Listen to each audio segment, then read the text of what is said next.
Ең алдымен кастрюльге 4 литр сүт құйып аламыз. Мен магазиннен сүт қолдандым. Ашыған сүттен де қызыл ірімшік дайындауға болады. Сүтті газға қойып пісіреміз. Сүттің бетіне қаймағы шыққанда ожаумен сапырып аламыз. 2 стакан айранды құйып, ірітіп аламыз. Мендегі айран магазиндік 3,2%. Жақсылап араластырып аламыз. Қақпағын жаппай қайнатамыз. Өзіңіз көріп тұрғандай қайнаған кезде сары суы бөлектене бастайды. Егер сізде сары суы бөленбесе, онда сіз айранды аз қосып қойғансыздар.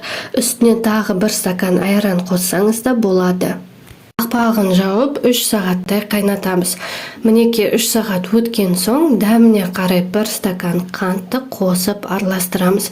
Егер де дәмін тәттілеу қаласаңыз, тағы да 1 стакан қант қоссаңыз